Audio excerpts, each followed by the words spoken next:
بینەرانی کورسار نیوسڵاتان لەبێ من زریان ڕەحمانم هاوڵابووریەکانتان پێشکەشەکەم سەرەتاش با گرنگترین ناونیشانەکان دەست پێ یەکەم. لا گەرمیان خاوەن ئاژەڵەکان دەستیان کردووە بە بڕینەوەی خوری مەڕەکانیان، بەڵام ساغ نەبوونەوەی نیگەرانی کردوون. ئەڵێن کڕیار بۆ خوری مەڕ نەماوە.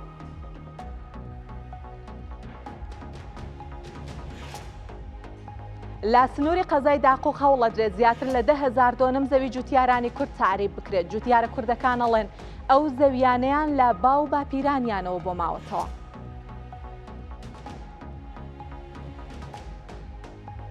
سەرۆکی ئەمریکا و سەرۆکی چین ئەڵێن گەشتبینن بە داهاتووی پەیوەندیەکانی نێوانیان. ترامپ هۆکاری بوونی ئەو هەموو خاوەن کۆمپانیایی لە شاندەکەی خستە ڕوو.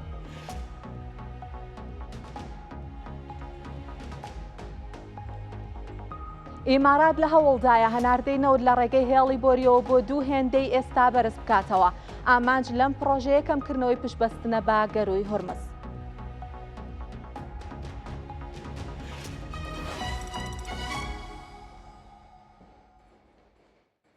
لاگەرمیان خاوەن ئاژەڵەکان دەستیان کردووە بە بڕینەوەی خوری مەڕەکانیان و ئەڵێن ئەوە لەبەر هاتنی وەرزی گەرما ئەکەن بۆ ئەوەی کە ئاژەڵەکانیان تووشی نەخۆشی نەبن. ساڵانە خوریانە فرۆشت، بەڵام ئەم ساڵ ساغ نەبوونەوەی خوری مەڕەکانیان نیگەرانی کردوون. ئەڵێن ساڵانی ڕابردوو کڕیاری زۆریان هەبووە، بەڵام ئێستا کڕیار نەماوە، ئەبێت خوریەکانیان لەناو ببەن.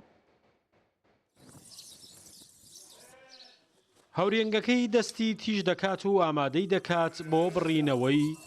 خوری مەڕەکان. گوندی گڵاڵکەوەی سنووری گەرمیانە و خاوەن ئاژەڵەکان دەست بە بڕینەوەی خوری مەڕەکانیان دەکەن. سەرەتای دەستپێکردنی حیوان بڕینەوە برینە ئەبێ هەورێنگەکە و جوان تێشکەی بە تێشکردنی ئەمە دەست پێکا. ئەمەش پێژن هەورێنگ و برینگ و هەرکێ و بە نەوعێ زمانێکی خۆی ئەبێت تێژیکەی بۆی مانوو نەبی و دەستی هیلاک نەکا و تر پێویستە 15 سەر 20 سەرجارێ 20 مەڕی پێ بڕیتەوە و ئەم تێژیکە.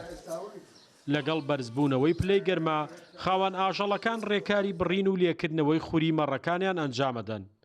لێکردنەوەی خوریەکەش پێویستی بە لێهاتووی هەیە تاوەکو ئاژەڵەکە بریندار نەبێت. نێ بڕینەوەی ئەمە پێشە قاچێ بەسیتەوە، دوایەوە دەست پێەکەی لە ملەکەیەوە دەست پێەکەیت و ئەگەر مەڕەکە خۆشوی هەر دقەیەکی ئەگەر پێشوێ مەڕی وای هەیە ناخۆشە 3 دقەی پێشوێ و ئەبێ مەڕەکە زامار نەکەیت و برینەیەکی جوانی بە بکەیت و هەیە پیسەی بڕێتەوە. بۆ نمونە ئەم پامێسکە و کلێ کەمێڵشتەی پێوە ئێڵێەوە پیسەی بڕێتەوە. ئەم پرۆسەیە تەنها گۆڕینی ڕووکاری ئاژەڵەکە نییە، بەڵکو ڕێکارێکی تەندروستی گرنگە بۆ سوکردنی باری سەرشانی مەڕەکان و پاراستنیان لە مێرووە زیان بەخشەکان. سوودەکەی ئەم برینە ئەوەسانێ ئەو مەڕە ئەو خوریە لێتەوە بۆنی فێنکەوێ، پێی جەوهەری پیاکە، پێی چاکەوێ، تووشی ئاڵۆش و هینی حەساسی لەشی ناوێ پێسەکەی. ئەبێ ئەو خوریە لێکەی تۆ ینی مستەعیل ناوێ ئەو خوریە بمێنێتەوە مەڕ. برینە خۆی بەدەستە جەمعیە کرێت. ئێستا شەکەی من بەس ئەوەتانێ خوریەکان کۆکەمەوە بی کەمەشلی بۆ ئەوەی بڵاوە نەکات. جاران خۆی بۆ خۆی ئەم خوریە پارەیە کرد و بە پارە ئەفرۆشرا شتیان پێ دروستە کرد، بەڵام بەداخەوە ئێستا هەروە فڕە درێ و هیچ ئیسفادەیەکی لێ ناکرێت. بڕینی خوری مەڕ کارێکە کە تێیدا ماندووبوونی ئاژەڵدار و هاواری ئاژەڵەکان تێکەڵ دەبن تاوەکو بەرگێکی نوێ بە باڵای مەڕەکاندا ببڕێت و بۆ گەرمای هاوین ئامادە بکرێن. خوری مەڕ لە سامانێکی نیشتیمانیەوە گۆڕاوە بۆ تەنها ئەرکی سەرشانی خاوەن ئاژەڵەکان، چونکە بێبازاڕی و ساغ نەکردنەوەی وای کردو ئەمان تەنها لەم کارەدا ماندووبوونەکەیان بۆ پاراستنی تەندروستی ئاژەڵەکانیان بێت، نەک خوریەکە وەکو سەرچاوی بژێوی بەکار بێنن. شاخەوان محەممەد، کورسات نیوز، گەرمیان. هێمن سەید مراد بەڕێوەبەری گشتی کشتتوکاڵی هەولێر ئەڵێت ژمارەیەک بەرهەم لە هەر 4 وەرزی ساڵە هاوردەکردنی قەدەغەیە وەک سەوزە و بەشێک لە میوەکان و پەتاتە، لەبەرەوەی کە ئەو جۆرە بەرهەمانە زیاتر بەشی ناوخۆت یان زیاتر لە بەشی ناوخۆ دابینەکەن. وەتیشی پەتاتە یەکێکە لەو بەرهەمان ناوخۆیانە کە بەردەوام ڕەوانەی وڵاتانەکرێت لە هەوڵی ئەوەشان کە بەشێک لە بەرهەمەکانی دیکەش بازاڕیان بۆ بدۆزرێتەوە. ئێمە چەند بەرهەمێکمان هەیەکەوە لە چواروەرزەی ساڵ قەدەغانەوە چەند بەرهەمش تریمان هەیە لە چوارچێوەی ڕۆژنامەی کشتتوکاڵی کاری لەسەر دەکرێت ئەو بەرهەمانێکەوە چواروەرزەی ساڵ قەدەغەنە بۆ نمونە پەتاتێ تەرەپیازۆ کودووە خاصەکە لەمە چەند بەرهەمە چتکەی سەوزەی جۆرا و جۆرەوە چەند میوەکن ئەوانەکە لە هەرێمی کوردستان بەرهەم دێ دەست بەجێ ئێمە قەدەغەکردن دەخینە سەر ئەو بەرهەمانەوە چەند بەرهەمە چکەمان هەیەکەوە لە هەندێک مەوسم بەرهەم دەهێنرەوە هەندێک مەوسم بەرهەم نایەنە بۆ نمونە تەماتە کاتێک کە تەماتەی خۆمان پێڕادەگا لە وەرزی پێڕاگەیشتن هەند زۆرە ماشەڵە زۆزار دەویتە گرفت بۆ براجوتیارانی بەسپاس و ئێستا چەند کارگەیەکەیە بەرهەمی براجوتیارەکان دەکرێتەوە کەوە تەماتەکان یان دەتوان لێ بە کارگەی ئاوە تەماتە بەرهەم بهێنرێت بەڵام بۆ نمونە تەماتەکە بە نمونە هینامەوە لە هاوینان ئێمە هاوردەکردن قەدەغەیە بەڵام لە زستان و لە کۆتایی پاییز ئێمە هاوردەکردنی دەکەینەوە بۆ ئەوی بێتە پشتیوانیەک بۆ هاوڵاتیانی خۆمان. چەند ساڵێکە لە سنووری قەزای داقوق هەوڵەدرێت زیاتر لە 10,000 دۆنم زەوی جوتیارانی کورد لەلایەن عەرەبی هاوردەوە تعریب بکرێت. جوتیارە کوردەکان ئەڵێن ئەو زەویانیان لە باو باپیریانەوە بۆ ماوەتەوە. قایمقامی نوێی قەزای داقوقی ژەڵێت لە ڕێگەی مادەی 140 و پشتبەستن بە دەستور و یاسا هەوڵی گەڕانەوەی ماف بۆ خاوەن مافەکانیان. لە سنووری قەزای داقوق زیاتر لە 10,000 دۆنم زەوی جوتیارانی کوردی ناوچەکە ساڵانێکە کەوتونەتە بەر هەوڵی تەعریب و عەرەبە هاوردەکان بەردەوام لە هەوڵەکانیانن بۆ داگیرکردنەوەی. بەوتەی جوتیارانی کوردی ناوچەکە ئەو زەویانە لە باو باپیرانیانەوە بۆ ماوەتەوە. ئیداری پێشووی ناوچەکە بە پاڵپشتی هێزەکانی سوپا پلانگێڕی زۆریان کردووە بۆ تعریبکردنی. بەڵام لە دوای ئاڵوگۆڕی پۆستی قایمقامی قەزای داقوق هەوڵەکان بۆ داگیرکردنی ئەو زەویانەش پوچەڵ دەبنەوە. غير حقوق كل زور فوتاوا يعني ليلة شيء زي وزاري فلاحسا سيركي يشتم زي وزارة كمان بدس أوانوتا بالله أجر أم قيم مقام الليلة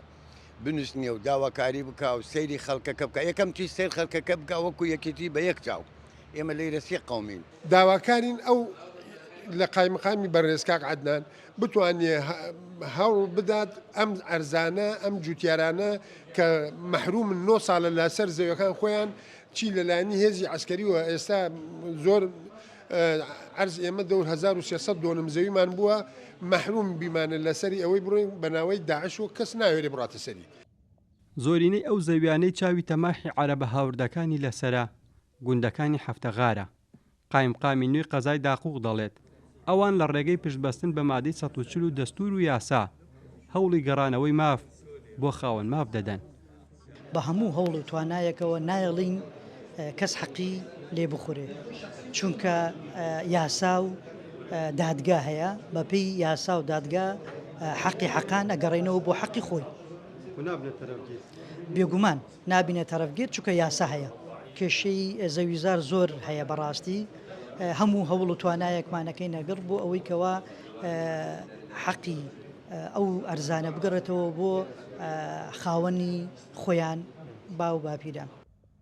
لە سنووری داقوق عەرەبە هاوردەکان چەندین هەوڵیاندا بۆ دیاریکردنی نەخشە و جیاکردنەوەی سنووری زەویەکان دژ بە جوتیارانی کورد پەنایان بردە بەر تۆمارکردنی سکاڵای یاسایی بە پاڵپشتی هێزی سوپا. بەوتەی جوتیارانی کورد ئێستا بەدەست بەکاربوونی کوردێک لە پۆستی قایمقامێت هەموو ئەو هەوڵ و پیلانگەڕیانەش شکست دەهێنن. لە ماوەی چەند ساڵی ڕابردوودا لە سنووری قەزای داقوق زۆرترین کێشەی زەویزار هەبوو کە عەرەبە هاوردەکان هەوڵی داگیرکردنی زەوی و خاکی جوتیارانی کوردیان دەدا. زۆر جار هێزە ئەمنیەکان و ئیداری ناوچەکەش پشتگیریان بوو. بەڵام دوای دەست بەکاربوونی قایمقامێکی نوێ بۆ قەزای داقوق جوتیاران چاویان لەوەیە بە ڕێچکەی یاسایی خۆی زەویەکان بگەڕێتەوە بۆ خاوەنە ڕەسەنەکانیان کە جوتیارە کوردەکانی ناوچەکەن. ئاسۆ ئەحمەد، کورسات نیوز، قەزای داقوق، کەرکووک. ئەچمە ڕۆژهەڵاتی جوان وەرزی بەهار لە سنووری پیرانشار لە ڕۆژهەڵاتی کوردستان تەنها وەرزێکی ئاسایی نییە بەڵکو فێستیڤاڵێکی ڕەنگاوڕەنگ و سفرە و خوانێکی کراوەی سروشتە. شەپۆلی بارانبارینە یەک لە دوای یەکەکانی ئەم ساڵیش دۆڵ و شاخەکانی پیرانشاری سەوزتر کردووە. سەرجەم کانی و سەرچاوەکانی ئاوی ناوچەکەی بوژاندووەتەوە. گژوگیای بەهاری سروشتیش بووەتە سەرچاوەی بژێوی بۆ کاسبکارانی گژوگیا کوردەواریەکان. لێرە لە پیرانشار بەهار تەنیا وەرزێک نییە بەڵکو فستیڤالێکی ڕەنگین و سفرە و خوانێکی کراوەی سروشتە.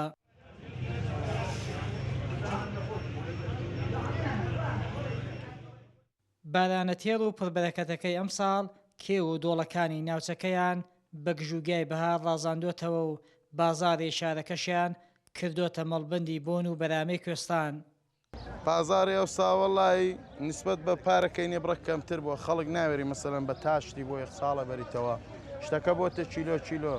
مەسرەفی ڕۆژانەی شتای دەستێ مەسەلەن دێ 2 کیلۆ 3 کیلۆ 4 کیلۆ کەنگری دەباتەوە 2-3 کیلۆ کەردووی دەباتەوە. کوڕادن هێناوە ڕێوازن هێناوە هەواڵزە بۆ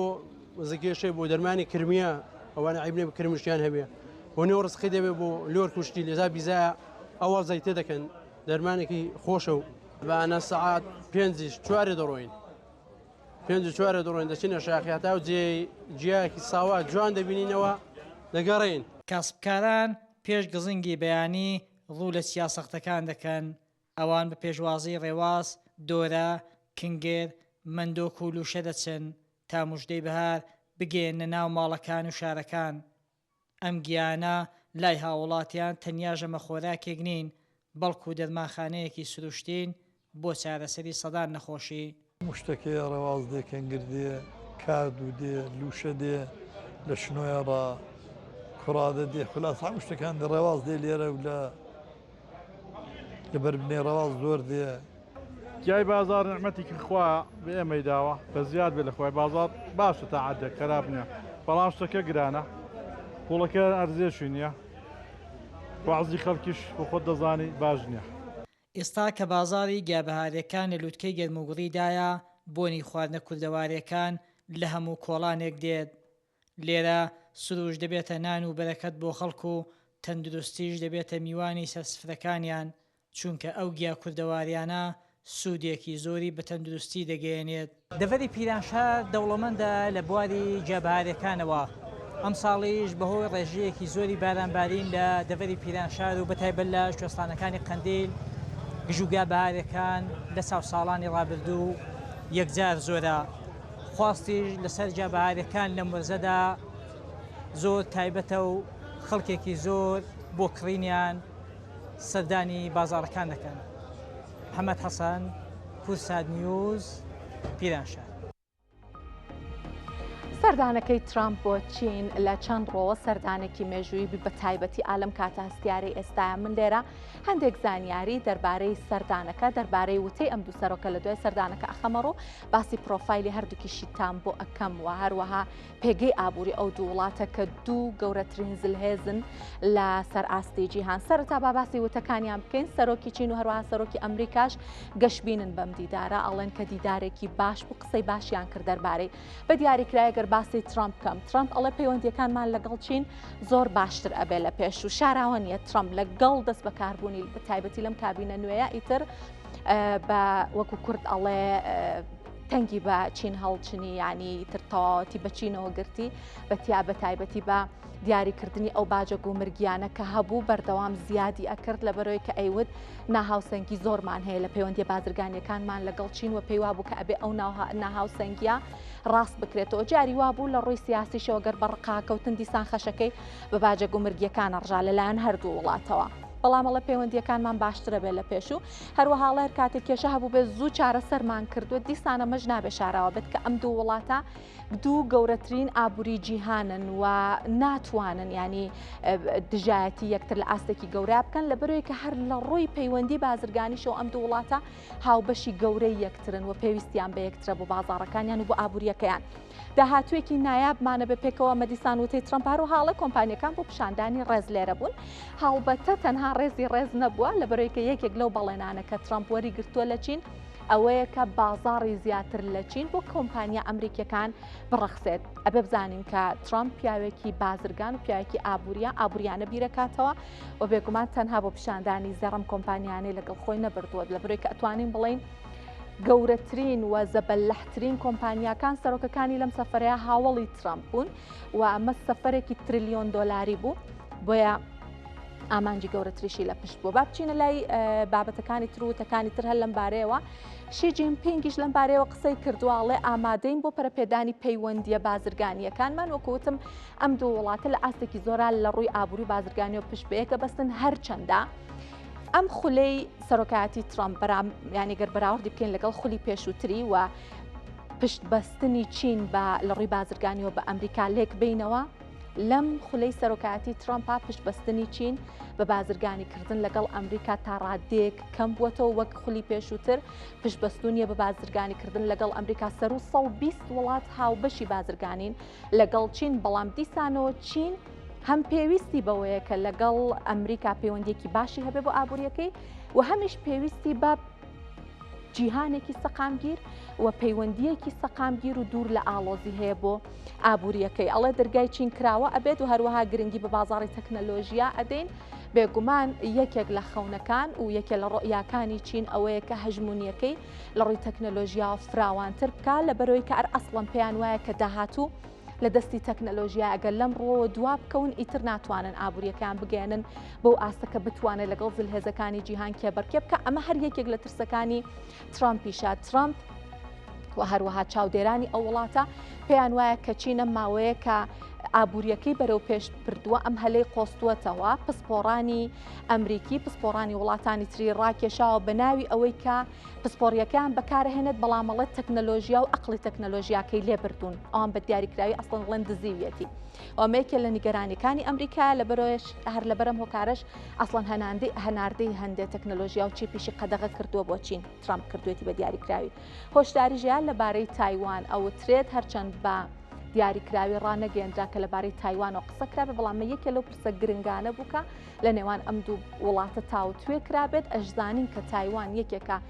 لە جەمسەرە هەرە گرنگەکانی تەکنەلۆژیا و چیپی ئەلکترۆنی لەسەر ئاستی جیهان. کۆشکی سپی لەم بارەیەوە لەبارەی ئەم سەردانەوە وتوێتی پەیوەندیە بازرگانیەکان باشتر ئەەکەین و هەروەها باسی زیادکردنی و بەرهێنانی دوولایانەی کردووە هەرچەند یەکێک لەو ڕێکەوتنانە بڵاو بۆتەوە بە بڕی 250 ملیار دلار چین و بەرهێنان بکات لە ئەمریکا کە ئەوترێت نزیکەی 200 فڕۆکەی بۆینگی کڕیوە لەو وڵاتە و ئەمە ئامانجەکە لێوەیە کە ئەو ناهاوسەنگی بازرگانی کەم بکرێتەوە کە دایمە مشکلەی ترامپە بۆەوەی کە زەخت دروست بکات لەسەر چین هەروەها هاڵە کڕینی بەرهەمی کشت و کاڵی زیاتر لەلایەن چینەوە یەکێکی تر لە ئامانجەکانە و هەروەها گەڕووی هورمز ئەبێ بکرێتەوە ئەمە بە پێچوانەوەی کە ترامپ ماوەی ڕابردوێت هەر مشکلەی من نییە گەڕووی هورمز ئەکرێتەوە یاننا لەم سەفرەیە بە دیاریکراوی هەردوو سەرۆکە کە جەختیان کردێتەوە کە نەخێر گەڕووی هورمز ئەبێ بکرێتەوە نەک ئەبێ بکرێتەوە نابێت سیستمی باجیش لەو گەروە بسەپێت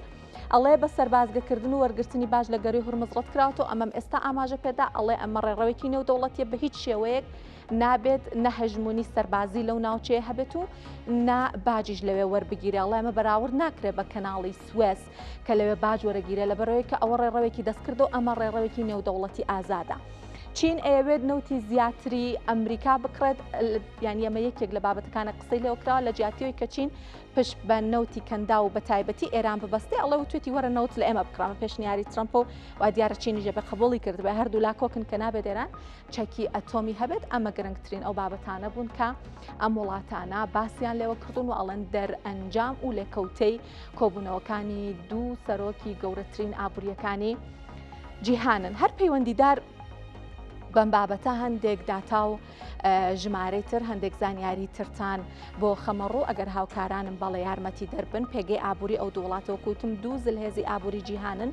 کۆی بەرهەمی ناوخۆی ئەم دوو وڵاتە ئەگەر بمانوێ باسی لێوە بکەین کۆی بەرهەمی ناوخۆی ئەمریکا 30 تریلیۆن و 600 ملیار دلارە بە نزیکەی ئەمانە ئەکرێ بڵێن کە زۆریش لەوە ناچێت دقیق پێ هەندێک گۆڕانکاری بەسەرادە لە ڕووی هەناردەوە ئەمریکا ساڵی 2024 3.9 تریلیۆن دلاری هەناردە کرد و ساڵی 2025 بۆ 3.2 تریلیۆن دلار دابەزیوە لە ڕووی هاوردەوە ئەم جیاوازیە ئەتوانین ببینین ینی هەوڵەکانی ترامپ ئەتوانین بەشێکی هەوڵەکانی کە ئامانجەکەی کەمکردنەوەی ئەم جیاوازیەیە لێرەیە بیبینین هاوردەی ئەمریکا 2024 4 تریلیۆن و 100 ملیار دلار بوو 2025 بە تقریبی بە نزیکەی هەر ئەو بڕە بووە وەکو ئەبینین هەناردەکەی و هاوردەکەی جیاوازیان هەیە هاوردەی وڵاتە زیاترە ئەمە کورتێنانی بازرگانی پێ ئەڵێن ناهاوسەنگی بازرگانی پێڵێن کە ترامپ هەموو هەوڵیەتی کە ئەوە کەم بکاتەوە نەیهێڵێت هەروەها ڕێژەی بێکاری لە ئەمریکا 4.1 و هەڵاوسانیش لە وڵاتە 2.7 با بچینە لای زانیاریەکان دەربارەی چین بزانین ئەو وڵاتە لە ڕووی پێگەی ئابووریەوە بە شێوەیەکە کۆی بەرهەمی ناوخۆی چین 19 تریلیۆن و 600 میلیارد دۆلارە هەناردەی چین 2024 3 تریلیۆن و 580 میلیارد دۆلار بووە و ساڵی 2025 بە پێچوانەی ئەمریکاوە هەناردەی چین بەرز بووتەوە وەکوتم بەردەوام هاوبەشە بازرگانیەکانی پەرە پێ ئەیاد هاوردەکەی دیسان لێرەشە جیاوازی هەیە لەگەڵ ئەمریکا وەکو بینیمان کورتێنانی هەبوو ئەمریکا بەڵام چین زیادەی بازرگانی هەیە لە بەرەوەی کە بەردەوام هەناردەی زیاترە لە هاوردەی وڵاتێکی بەرهەمهێنەرە و پەلی کێشاو بۆ هەموو وڵاتانی جیهان لە ڕووی بازرگانیەوە ساڵی 2024 هاوردەی چین 2 تریلیۆن و 500 میلیارد دلار بووە و 2025 بۆ 2 تریلیۆن و 600 میلیارد دلار بەرز بوو بەردەوام لە گەشەکردنا هەرچەندە وترێت کە گەشەی وڵاتە گەشەی ئابوووریەکەی لە خاوبوونەوەیە ڕێژەی بێکاریەکەی 5.1 و هەڵاوسانەکەی 0.2 هەرچەند ئەزانین کە لەسەر ڕێڕەوی گەشەی مەکۆ تا زانیاری مال بوو لەم بارەیەوە بەڵام با بیریشمان نەچێت کە هەندێک کێشەی ئابووریشی هەیە چین کە بەردەوام لەگەڵ ئەم کێشانە سەرکاریە لەوانەوە کوتم خاوبوونەوەی گەشەی ئابوووریەکەی لەوانە کێشەی کەرتی خانوبەرە لە وڵاتە ئەمانە هەمووی ئاستەنگن بۆ ئابوووریەکەی با سیرێکی پرۆفایلی ترامپ و شی جینپینگیش بکەین دواتر لەگەڵ میوانێک باسی ئەم سەردانە باسی ئەم دیدارە ئەم دوو سەرۆکاکەم لێکەوتەکانی با بزانین چین بزانین بۆچی ئەسڵان ئەم دیدارە لەم کاتە ئەستیارەیە زۆر گرنگە ئامانج لێ چی بووە با پرۆفایلی دوو سەرۆکەکە ژوەر بگرین بزانێکین چەند ساڵیانە چیان تاوا کردووە لە زانکۆ بەگشتی ترامپ 79 ساڵیەتی جیاوازێکی وای نییە لەگەڵ شی جینپینگ سامانەکەی 6 میلیارد و 500 میلیۆن دلارە لەمڕۆوە ئەمریکا تا ڕادەیەک شەفافە دیارە ترامپ چی هەیە چی نییە گرنگترین سامانەکانی بۆ نمونە ئەزانین کە بۆ نمونە لە کەرتی خانوبەرەیە چالاکە بۆ نمونە ترامپ میدیای هەیە و سامانەکانی بە دیاریکراوی ڕوونن کە چین بە پێچەوانەی سەرۆکی چینەوە ئابووری لە زانکۆی پەنسیلڤانیا تەواو کردووە دوو خول سەرۆکی ئەمریکا بۆ خولی پێشووتر ساڵی 2017 بۆ 2021 ئەم خولەشکە ساڵی 2025 دەستی پێکردووە تاوەکو 2029 درێژە ئاکێشێت با باسێکی سەرۆکی چینیش بکەین کە بزانێکین ئەو بە شێوەیە کە 72 ساڵێتی شی جینپینگ تقریبان 6 ساڵی فەرقە لەگەڵ ترامپ سامانەکەی ئەمە مەزەندەکردنە خەمڵاندنە زۆر ناڕوونە هەندێک کە زەڵێ بڵین 600 میلیۆن دلار هەندێک کە زەڵێ 1 میلیارد دلار هیچ ڕوون نییە ئەمە تەنها مەزەندەکردنێکە بەڵام لە زۆر شوێن لە زۆر سەرچاوەڵە 100 میلیارد دلار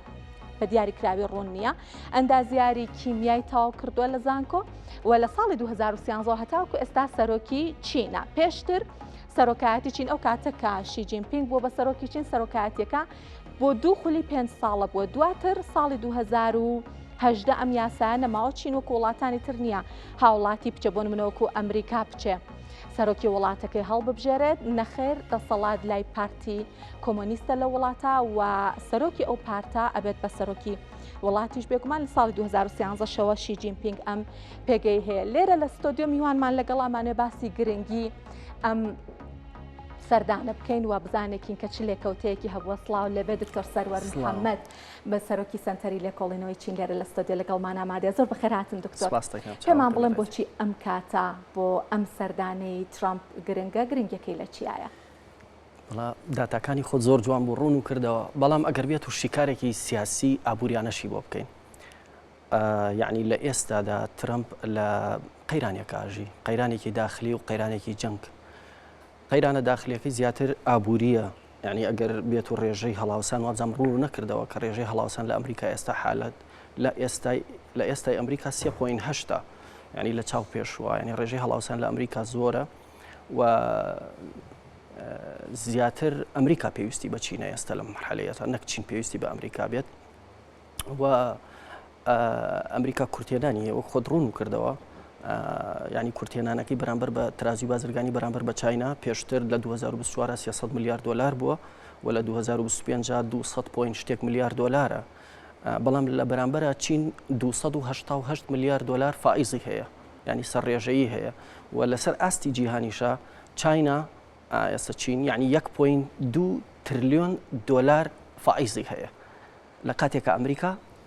کورتێنانی هەیە اینجا لە بیرمان نەچێت لەسەر و هەمویانەوە بەرەو انتخاباتە ڕۆین بەرەو انتخاباتی نسفیە ڕۆین بۆ کۆنگرێسی ئەمریکا لە مانگی نۆڤمبەرایە مانگی 11 ئەکرێت و چین ترامپ ئەوێ بە هەر شێوەیەک بێ ئوترازی بازرگانی ڕاست کاتەوە و بە هەر شێوەیەک ئەوێ بێ شعبێتی دانەبەزێت لە کاتێکە بە پێی تازەترین ئەحسا دابەزینی شعبێتی ترامپ لە سەدا 30 بۆ 36 یعنی ئەمە بەپێی داتا ناوخۆیەکانی ئەمریکا. باشە دکتۆر باسی چەند هۆکارێک کرد جەنابەت بەڵام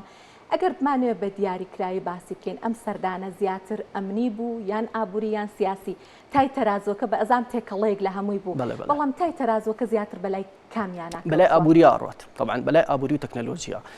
بەڵام باسی ئێران و گەروی هەرموزیش کراوە یعنی لەوە ئەگەر بێت و سێکەم یەکەم جار لە ڕووی بازرگانیەوە یعنی ئەمریکا چی ئەوێ لە چاینا چاینا چی ئەوێ لە ئەمریکا بەسێرکرد ئەمریکا طبعا ئەمریکا ئەوێ پەیوەندی بازرگانیەکانی جێگیر بێت و چایناش بە هەمان شێوەیە پەیوەندی بازرگانیەکانی لەگەڵ ئەمریکا جێگیر بێت ئەمریکا چی ئەوێ لە چاینا ئەمریکا ئەوێت چاینا کۆمەڵێ بەرهەمی کشتتوکاڵی کە ڕوون و کردەوە خۆت بەرهەمە کشتتوکاڵەکە وەکو سۆیا وەکو جۆرێک لە پاقلەمەنیە لە ئەمریکا ئەیڕوێنن و ئەوێ ئەوە بکڕێت بۆ قەنەعەتی بە چین کردو چینیش وابزان لە هینەکە هینیان هەیە یعنی ئێستا حالیان بەس ئەوە ئیمزاکەن ڕێکەوتنەکان ئیمزاکەن بەڵام لە دوایە جێبەجێەکەن ئایا چۆن بیکڕن چۆن چی میکانیزمێک بگرنە بەر ئەوە یەکێکە لەوانە دووهەم ئەوەی کە ڕوون و کردەوە هینە تایارەی بۆین یعنی لە شەریکەی بۆین بکرێت کە 200 بەڵام ئەڵێن 500 یعنی بەپی BBC ئەمڕۆ بڵاوی کردەوە کە 500 تایارەی بەتەمایە 500 تایارە بکرێت لە شەریکەی بۆین اینجا دوای ئەوە یەکێکە لەو شتانی کە ئەمریکا ئەوێت لە چاینا ئەوێت مثلا نەوتی ئالاسکا و ئەریزۆنا و نەوتی تەکساس بکرێت تر ئایا ڕۆژانە چەند بەرمیل نەوت لەوێ بکرێت و مەترسیەکی ئەوەش هەیە یعنی مثلا لەسەرەوەی کە ڕێکەوتنیان هەیە ئایا ئەو ڕێکەوتنە ژێربەژێر بێت تعویزی بتوانن بەو نەوتە تعویزی نەوتی ئێرانی بۆ بکەنەوە بۆی واز لە نەوتی ئێران بێنێت ئەمە یەکێکە لەو شتانی کە اینجا چایناش چی ئەوێ لە ئەمریکا ئێمە ئەمانێ ئەگەر بەپی سەیری داتاکان بکەین چی تەلاعوبێکی کردووە سێرکە ئەمریکا بەرامبەر بە چاینا لە ساڵی چەند لەمە پێ لە 2024 لە 148 تعریفەی گومرگی خستە سەر کەلوپەلی چاینا و چاینای ڕیستریکت کرد یعنی زیاتر حدودی بۆ دیاری کرد لە 2005 گەیاندێ لە 125 یعنی زۆر بوو بەرامبەرەوەی کە دواتر ئێستا حالیان لە 110 تا مانگی حوتی 2026 لەمەیانە با بڵێن کامیان زەرەری کرد سێرکە لەمەیانە ئەگەر بێت و سەیری هەردوو لایەن بکەین یعنی بازرگانی هەردوو لە ڕێژەی لە 125 دابەزی لە ماوەی ساڵێکە یعنی ئەتوانرا لە 160 زیاتر بێت بە پێ ئەو داتانەی کە لای منە و لە 2025 ئەتوانرات 90 میلیارد دلار ساڵانە بێت لە کاتێکە اینجا ئاستی هەناردەکردنی ئەمە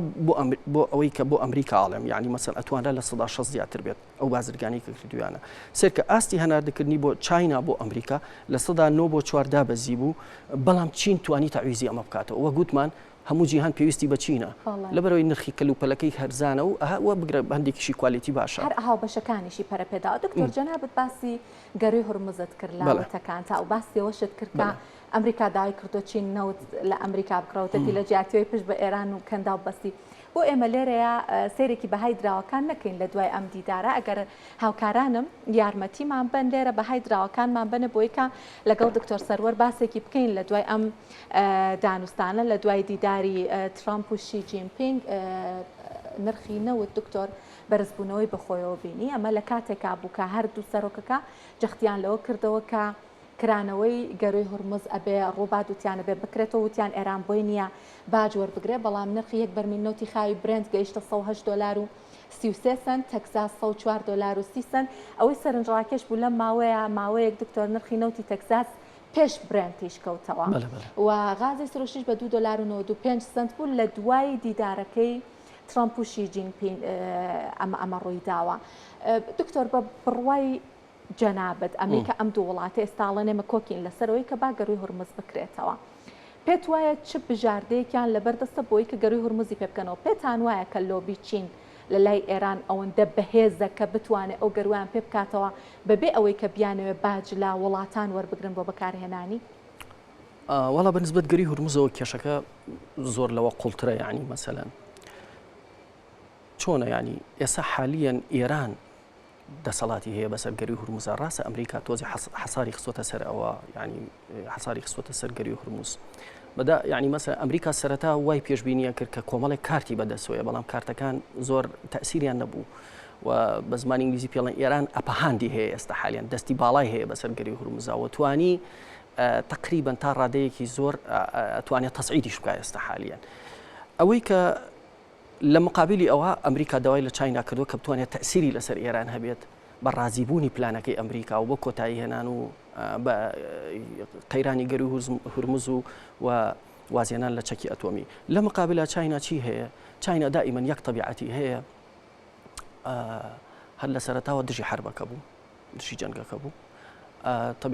هینەکەی سیاستەکەی چاینا ئەوە چیە؟ پرەنسیپەکەی ئەوەیە گەڕانەوە بە ئومەی متحیدە و خۆشیان هەر شی جینپین خۆی ئەعلانی کرد حکووماتی عالەمی کە پرەنسیپەکەی ئەوەیە نەتەوەی گەڕانەوە بۆ نەتەوەی گرتوەکان و یەکێکی کە لەو شتانەی کە سیاستی چاینای سیاستی خارجی چاینای پێ ئەناسرێتەوە تەدریجی و هێواشیە. هەر دکتۆر چین خۆی بۆ بەناوبانگە ئەڵێ بەبێ ئەوەی کە یەک سەربازی ناردبێ بۆ شوێنێک بەهێزی نەرم بە ئابووری ڕخنەی کردوتە هەموو وڵاتانی جیهان، ئەمە خۆی لە بنەڕەتا سیاسەتی چینە. بەڵام پێت وایە لێرەیە لەم دیدارەی ترامپاکە لەگەڵ چین هەیە بووە، بۆ نمونە چین ئەتوانێت ئێران ڕازی بکات بۆ لە بڕی کە ئەزانین یەکێک لە گەورەترین هاوپەیمانەکانی ئێران کە ئێران پشتی پێ ئەبەستێ چینە و لە بیریشمان نەچێت لە دوای ئەم سەردانەی ترامپەوە زۆرترین کەشتی چینی بە گەروی هورموزا تێپەڕیوە. ئەمە ئاماژەیە بۆچی پێت وایە کە چین توانویەتی هەژمونیەکەی خۆی لە ئێران بەکاربێنێت؟ وەڵا ئەبێ جارێ ئەوە وەڵامی ئەو پرسیارە قورسە ئێستا بدرێتەوە، ئەبێت چاوەڕێ بکەین بزانین لە داهاتووە چی ڕوئەدا، ئایا چی ئۆفەرێکە دەن بە ئێران لە مقابلی ئەوە گەری هورمز بکاتەوە، یعنی تا ئێستا ڕوون نییە چاینا چی ئەکات و ئەمریکا چی ئەوێت، یعنی بەڕاستی ئەوان وەڵامی ئەو پرسیارە قورسە ئێستا حالیان لە مەرحەلا بدرێتەوە. بەڵام ئەوەی من بزانم لەبەرەوەی چاینا علاقەی بەقووەتە لەگەڵ ئێرانە، یعنی علاقەکانی بەهێزە و علاقەکەی لەسەر بەرژەوەندی کڕینی نەوت و هەناردەکردنی کەلوپەل بازارێکی گەورەیە بۆ چاینا، یعنی 90 ملیۆن کەس وەکو بەکاربەری چاینا لە ئێرانە، یعنی ئێران چاینا یەکێکی کە لەو شتانی کە پێ ناسێتەوە تەوازنە، یعنی چۆن مامەڵەکردن لەگەڵ وڵاتانە بە ئێستا چۆن لەگەڵ ئێرانە تەعاملەکە لەگەڵ کەنداویشە بە هەمان شێوە و ئەوێ لەگەڵ وڵاتانی ئەوروپاشە بۆ شێوە تەعامل بکە، یعنی هەر یەکیان جۆرێک لە بازاری دروست کردو بۆ خۆی و جۆرێک لەو دەرامەتە سروشتیانش کە ئەو وڵاتە هەیە تێتوانێت بیکڕە و بەکاری بێنێ و بیکە بە سلعی دروستکرا و بینێرێتەوە بۆ وڵاتەکە خۆی. باشە دکتۆر، بەڕای ئێوە چین درکی بەوە کردویان پێی وایە کە جیۆپۆلەتیکی ناوچەکە گۆڕانکاری بەسەر هاتبێت؟ بۆ نمونە هندستان ئەمڕۆکەس گەشتێکی دەست پێ کردووە، سەفەرێکی دەست پێ کردووە، سەرتاش لە ئیماراتەوە دەست پێکە، دواتر چێتە ئەوروپا لەبەرەوەی کە پێی وایە جیۆپۆلەتیکی ناوچەکە گۆڕانکاری بەسەر هاتووە، پێی وایە بە پەیوەندیەکانی ئەویش گۆڕانکاریان بەسەرا بێ. پێت وایە ئەمە لە واقعاوایە ئەو جیۆپۆلەتیکە گۆڕانکاری بەسەرا هاتووە و وڵاتان پێویستیان بەوە هەیە کە هاوبەشیەکانیان ڕاست بکەنەوە و گۆڕانکاری بەسەرا بێنن؟ ئەوەی تێبینی ئەکرێت بەڕاستی لێرە ئێرانە، ئایا ئیسرائیل هینی ڕازی کرد، هندستانی ڕازی کرد کە نەوتی ئێران نەکرێت و پلانەکەشی سەری گرت بەڕاستی و ئێستا ماوەتۆ سەر چاینا، ئایا ئەمریکا ئەتوانێت چاینا ڕازی بکە کە نەوتی ئێران نەکرێت، یعنی ئەوە چونکە چاینا لە کۆمەڵی وڵاتەوە نەوتە بات ئێستا حالیان، بەڵام تەنها 13.5 نەوت لە ئێرانەوە بات، ئایا ئەمریکا ئەتوانێت ئەوەی بۆ تەعویز کاتەوە؟ ئەگەر ئەوەی بۆ تەعویز کاتەوە زیاتر ئێران حەسارێکی تەواو ئەخرێتە سەری، یعنی بەڕاستی لە ڕووی اقتصادیەوە و ئەگەر لە ڕووی اقتصادیەوە ئەو پلانەی کە ئەمریکا دایناوە ئێران تدمیر بێت، ئەوە تقریبا جیۆپۆلیتیکی منطقەکە گۆڕانکاری زۆری بەسەرایە بەڕای من. دکتۆر پێتان وایە کە جیاوازی کابینەکەی ترامپ لە پەیوەندیەکانی لەگەڵ چین چییە لەگەڵ کابینەی دیموکراتەکان؟ ئەزانین کە لە سەرەتای هاتنیەوە ترامپ فشارێکی زۆری لەسەر چین دروست کرد بە تایبەتی بە باجە کۆمەرگیەکان. زیاتر ئامانجی لەم کارە چیە؟ ترسە لە پێشکەوتنەکان و گەشەی چین یاخود نا هەروەکو خۆیەوێت تەنها هاوسەنگیەکە دروست بکات لە بازرگانیە؟ وەڵاهی ئەوەی کە ترامپ پێ ئەناسرێتەوە کە ئەو تعریفاتە گومرگی بەکاری هێنا بەداخ، یعنی مەسەلەن خۆی ئیشێکی وای نەکرد بەرامبەر بە چاینا نەیتوانێت ئەو تەسیراتی هەبێ دیموکراتەکان ڕێیان چییە ڕێیان ئەوەیە کە چاینا استراتیژیەتێکی منافسی ئەمریکایە لە ڕووی استراتیژیەوە منافسی ئەمریکایە بۆیە زیاتر بڕوایان وایە ڕیسترکت بکرێت چاینا ینی مەسەلەن زیاتر لە قاڵب بدرێ باشترە زیاتر اقتصادەکەی و خۆت ئاماژەت پێکرد اقتصادەکەی لە 2011ەوە ینی خاو بووەتەوە گەشەکردنی اقتصادەکەی خاو بووەتەوە ئەمە سیاسەتی دیموکراتەکان بوو بەڵام ترامپ سیرکە ترامپ چی کرد لێرە هەر پەیوەندی بازرگانی ناکە ینی سیرکە کۆمەڵێک 16 گەورە ئەوەی بەڕێوەبەری جێبەجێکاری کۆمپانیەکان وەکو کۆمپانیای ئەپڵ کۆمپانیای بۆین بلاک ڕۆک گۆلدن مانساکس ئەوانەی بر لەگەڵ خۆیان ئایا ئامانجی ئەمە چییە ئامانجی ئەوەیە زیاتر هاوبەشی بازرگانی دروستکات و یەکێک لە دیموکراتەکان بڕوای وابوو ئێمە قەنەعەتیان وابوو کە ئەمریکا ئەبێ هەژمون بکە بەڵام ئەمڕۆ هەر خۆیان لێ دوانیانە وتیان بۆمان دەرکەوت کە ئەبێ بە یەکسانی ماوەڵە لەگەڵ چاینا بکەین ئێمە ناتوانین یعنی مەسەلەن ناتوان ئەو هەژمونی کە چاینا هەیەی لە هێزی نەرم و اقتصادا ئەوان بتوانن ئەو هەژمونیان هەبێ بەداخ باشە دکتۆر ئەمڕۆ کەس ینی گەشتەکەی ترامپ بۆ چین کۆتایی هات زۆر بۆم گرنگە بزانم تێڕوانینی ئێوە لە دوای ئەم گفتوگویانە چیە پێتان وایە جیهان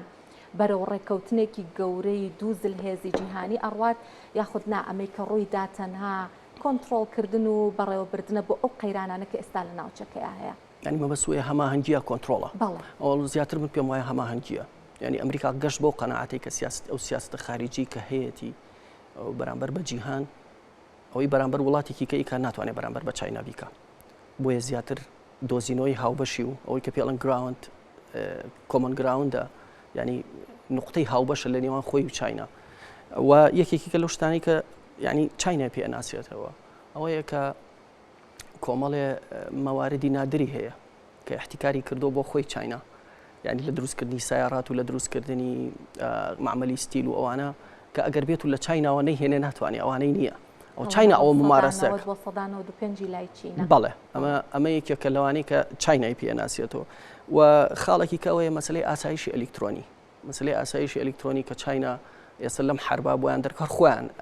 یان و چاینا کۆمەڵێ ڕەسد و ئەوانەیەوە بە ئێران و مستەفید بۆ لێیان کەواتە پێویستمان بە ئاسایشی ئەلکترۆنی هەیە لەگەڵ چاینا و هەماهەنگی ئەلکترۆنی هەیە لەگەڵ چاینا و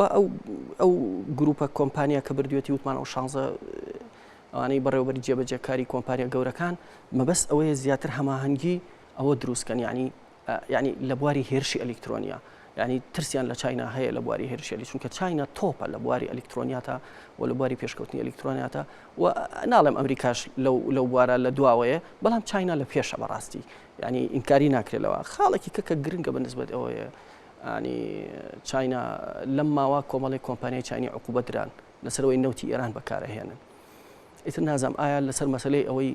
سەفقەیە هەبێ لە بینیانە ژێر بەژێر کە مەسەلەن چاینا يعني مثلا سیاستی خارجی ئەمریکا زۆر پرۆڤۆکتیڤ بوو یعنی زۆر بروژێنەر بوو زۆرجار دامی تایوانیە کرد چەک و ئەسلحەی پێفرۆشبایی چەند سەد ملیۆن دلار لەم لاشەوە تیپاتەکانی سزادا لە بەڵێ بەڵێ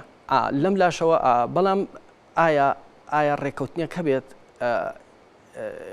چاینا نەوتی ئێران نەکڕێت لە مقابلی ئەوە ئەمریکاش پشگیری تایوان نەکات بێگومان دکتۆر نازانم سەفقەیەکی وا هەبێت دۆلاریش وە بەرهێنانی کردووە لە ئەمریکا پێم وانە ئەم دانە بەبێستاندن بێ ینی خۆتان وتان ئەبێ ژێربەژێر ڕێکەوتنەکە بێ بەڵام دکتۆر بە لە بەرچاوگرتن خاڵێکی کە زۆر گرنگە بە مەسلەی چیپسە ئەوەی کە پێڵەن سیمی کۆنتاکتەر یعنی ئێستا لە جیهانە کێ بەرهەمهێنێ چاینا بەرهەمهێنێ ئەم موبایلەی من و تۆ ئەو تەلەڤیزیۆنە ئەو تۆماهۆک لە بچووکترین شتەوە تاوەکو ساڕوخێک و تاک و تایارەیەک کێ بەرهەمهێنێ ئەمانە هەمی سیمی کۆنتاکتەرەکان چیپسەکان چاینا بەرهەمهێنێ ئەگەر ئەو سیمی کۆنتاکتەرانە نەبێت ناتوانێت تۆماهەک دروستکە ئەمریکا ئەگەر تایوان بەرچاو بگرین کە چین بە بەشێک لە خاکی خۆی ئەزانێ ئیتر هیچ بۆ جیهان نامێنێتەوە دکتۆر لە ڕووی چاینا وابزانام هەر یەکەم ڕۆژ شی جینپین کە لە کۆبوونەوەکە پێوتوە زۆر بەڕوونی بە ترەمپی وتووە کە تایوان یعنی چاینا بڕوای وایە یەک پرینسیپڵ ئەویش ئەوەیە یەک چاینا یعنی تایوان بەشێکی دانەبراوە لە چاینا يعني إيشكي هنا كسياستك هني خومانة يعني ولاتي خو شأني كي داخلية يعني مقصها الناقرة قصها النا بهيشوا يعني لجارديان مروبلا وكراودو باشا دكتور من أم برسيارش بكام بلا برشاو قرتني وشتانك خراوة طرو وبوتي خوشتان بلا برشاو قرتني وشتانش كرنجا جير بجير هبو بحتما لك دانا وشي بو كريلا سراستي جيهان وشاو ديران پێتان وایە گرنگترین و گەورەترین دەستکەوتی ئەم سەردانەی ترامپ بۆ چین چی بووە بە بڕوایەوە؟ وڵا گەورەترین دەستکەوت ئەوەی لە ڕووی بازرگانیەوە، یعنی قەنەعاتی بە چاینا کردووە کە کۆمەڵێک بەروبوومی کشتتوکاڵی ئەوەی سۆیا کەوتمان بیکرێت و قەنەعاتی بە چاینا کردووە نەوتی ئەمریکاش بکرێت بۆ نابێ بە هاوبەشێکی کڕیاری نەوتی ئەمریکا. ئیتر ئایا لە مقابلی چیا بۆ وتمان جارێ دەرنەکەوتو ئەوە و هەروەها لە بواری ئاسایشی ئەلکترۆنیا، چونکە ئەو گەورە کۆمپانیانی کە بردووە لەگەڵ خۆیان ڕەنگە ئەوانە مشکیلیان هەبێت لە ڕووی ئاسایشی سایبە سیکیوریتی پێڵێن، یعنی هێرشی ئەلکترۆنی و پێچەوانەوە و لە مقابلی ئەوە چاینا چی ویستوە لە کۆمپانی ئەمریکیەکان چی بکەن، یعنی منافس یعنی بە شێوەیەک هەماهەنگی بکەن. خاڵێکی کە ئەوەیە کە مەسەلەی ئێران و گەری هورموزە کە گەری هورموز ئەبێ بێ قەید و مەرج بکرێتەوە، کۆ پێشتر کراوە بووە بەڕاستی و چاینا ڕەخنەی لەوە لە ئەمریکا هەیە کە پێشتر ئەم گەرۆ کراوە بووە بۆ ئێستا داخرا لەم جەنگا. اینجا دوای ئەوە مەسلەی هینە مەسلەی ئەوەیە بەڕاستی کە پێم وتی یعنی ئەمریکا کورتێنانەکەی ئەوە مشکلە، یعنی ئایا لە 200 میلیارد ڕۆتوانی بیکا بە 100 میلیارد، یعنی لە داهاتوویەکی نزیکە ئەگەر بێت و پەیوەندی بازرگانیەکانی لەگەڵ چاینا پەرە پێبدا. یەک لە بیر و نەچێ یەکشت هەیە، چاینا هەمیشە بەدیلی ئەبێت، یعنی ئەگەر نەوتی ئێران 13.3 ناکرێت 13.5 بۆ نمونە ئەتوانێت لە وڵاتێکی لە 11 وڵات نەوتەی هێنێت، ئەتوانێت ینی ئاسایشی وزەی چاینا زۆر بەهێزە، یعنی ئەوە نییە ناتوانانی یاری پێ بکەی بەڕاستی ئەگەر ئێرانیشی لە قەتعەکەی لە وڵاتێکی کە ڕەنگە تاویزی بکاتەوە. بەڵام تاکە شتێک کە گرنگ بوو لە کۆتایەوە ئەوەیە شی جینپینگ هێواشە، هیچ پەلەی نییە، ئینتیخاباتی لە پێش نییە و لە گەشایە فائزی هەیە لە ڕووی وەکو تەرازی و بازرگانێک وتمان 1.2 میلیارد دلار تریلیۆن دلار 1.2 تریلیۆن دلار، یعنی فائزی هەیە ئێستا چاینا. اینجا تعویزی کاتەوە بۆ نمونە کاتێک کە ترۆمپ تعریفی خستە سەر چاینا، تعریفەکەی بەرز کردەوە، چاینا ڕۆژ لەکوێ تعویزی کردەوە، ئەو شتانی کە بۆ ئەمریکا نارد توانی بینێرە بۆ مەکسیک، توانی بینێرە بۆ ڤێتنام، توانی بینێرە بۆ تایوان کە لە تەنیش خۆی هاتی و بە هەرێمێکی خۆی زانێ. لەبەرەوە هیچ کێشەیەکی نییە، یعنی ئەگەر تۆ تعریفە خەیتە سەرم من بەدیلی کەم هەیە وەک خۆ دوت و بۆ 100 چەند وڵات 120. اینجا دوای ئەوە یەک شتی تریش هەیە کۆتاشت کە باسی کەم، چاینا ئاسایشی وزەی زۆر بەهێزە، گەری هورموزیش داخرێت بەشی 6 مانگ، هەڵەن 120 ڕۆژ، بەڵام هەندێکیش هەڵەن 120 ڕۆژ، هەندێکیش هەڵەن 6 مانگ، بەس خەزنی هەیە، خەزنی نەوتی هەیە و توانێت بەکاری بێنێ لە ناو داخلی خۆیان. زۆر سپاس دکتۆر سەرور محەممەد سەرۆکی سنتەری لە کۆڵینەوەی چین لێرە لە ستۆدیۆ لەگەڵمان بوو. سپاس بۆ زانیاریتان، بەخێر هاتن. لە چینەوە ئەچمە ئیمارات دەستی کردووە بۆ دروستکردنی هێڵێکی بۆری نەوت بۆ دەربازبوون لە گەڕووی هورموز و ئەڵێت پرۆسەی دروستکردنەکە خێراتر ئەکات بۆ ئەوەی بتوانێت توانای هەناردەی نەوت لە بەندەری فوجەیرەوە هەتاوەکو ساڵی 2022 دوو هێندە بکات. بۆ هۆیشەوە پشتبەستنی ئیمارات بە گەڕووی هورمز لە ئاستێکی بەرچاوە کەمە بێتەوە. ئۆفیسی میدیای حکوومەتی ئەبوزەبی ئەمڕۆ ڕایگەیاندووە کە شازادەی جێنشین فەرمانی بە کۆمپانیای نیشتیمانی نەوتی ئەبوزەبی کردووە کە جێبەجێکردنی پرۆژەی هێڵی بۆری ڕۆژاوا ڕۆژهەڵات خێراتر بکەن. پێشبینی ئەکرێتە تا ساڵی 2027 بکەوێتە کارەوە بۆ هەناردەی نەوت بە بێگەڕانەوە بۆ گەڕووی هورمز سوودی لێ وەربگرێت. لە ئێستا ئیمارات کار بە هێڵی بۆری حەبشان فوجەیرە ئەکات کە توانای گواستنەوەی تا ڕۆژانە 1,800,000 بەرمیلی هەیە و ڕۆڵێکی گرنگە بینە لە هەناردەی نەوتی ئەو وڵاتە.